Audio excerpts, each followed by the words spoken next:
Welcome to Pimpy's Investment Chat, where we keep investment talk simple. And here's your host, Pimpy.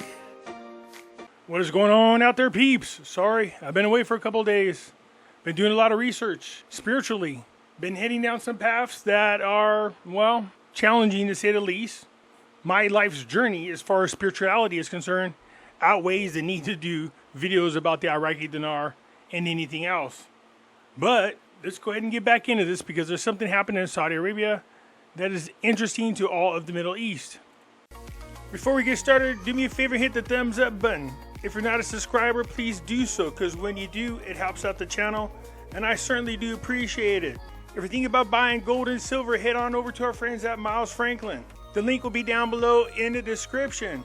When you make your purchase, make sure you use promo code Pimpy, P-I-M-P-Y, and they'll take care of you.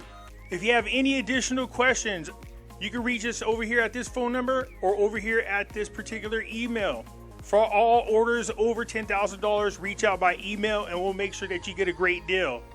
So come on over to Miles Franklin and add to your precious metal inventory. Anyways, my spirituality has taken me down a different path, that's for sure. I've been studying a lot of these ancient civilizations and what they believed and stories that they're told. It's very eye-opening, to say the least. But like I said, let's get into what's going on in Saudi Arabia because it does affect all of the Middle East, shall we? Shout out to Chris Marcus, who told me about this and brought this to my attention, so I appreciate it. U.S. and Saudi Arabia near historical security treaty.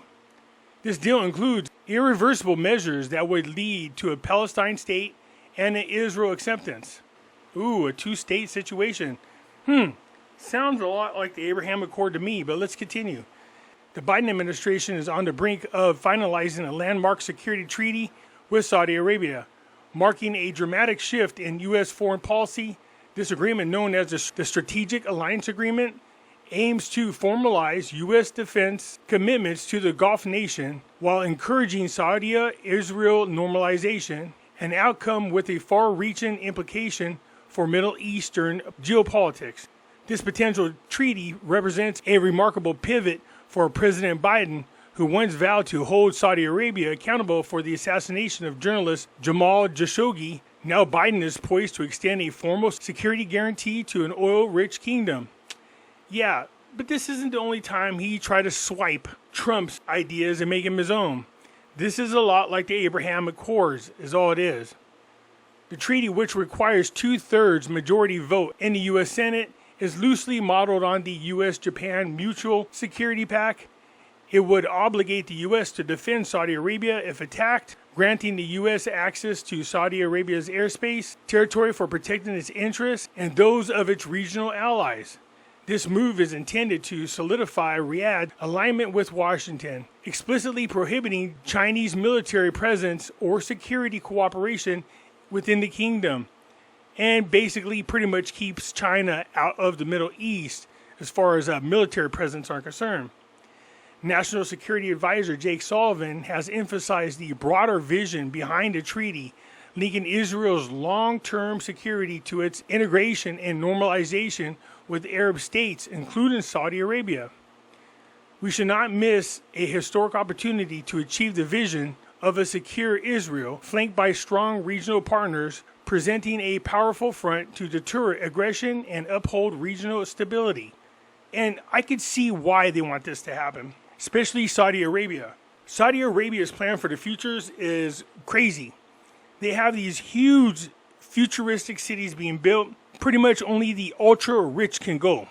So they're in the middle of building these cities, and the last thing they need is to have an unstable Middle East, causing a lot of havoc, either delaying the projects or destroying the projects if they decide to bomb them. However, the path to this agreement is fraught with challenges.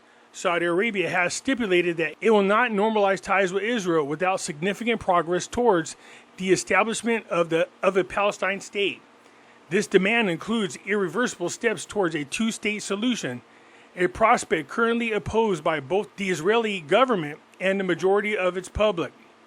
The recent conflict between Israel and Hamas has further complicated these negotiations, with Saudi officials seeking an end to the hostilities as a prerequisite to normalization.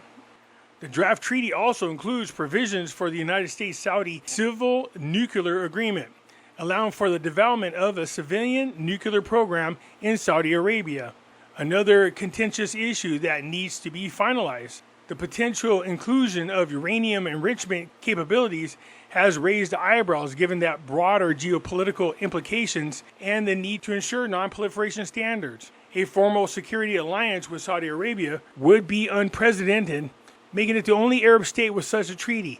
This move could significantly bolster Saudi's security, particularly against regional rival Iran.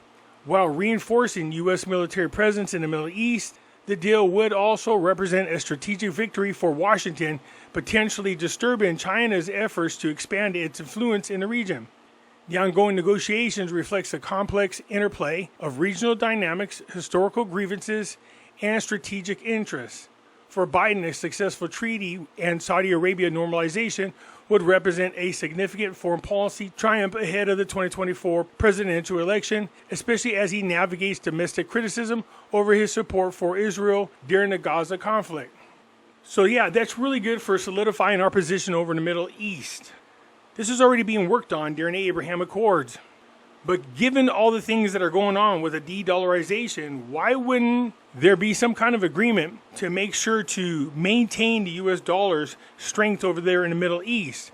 I notice that's not any part of the treaty. I don't think this treaty is going to be signed before the presidential election. This just looks like an extension of the Abraham Accords. Anyways, you guys let me know what you think. I look forward to hearing from you. I'm out.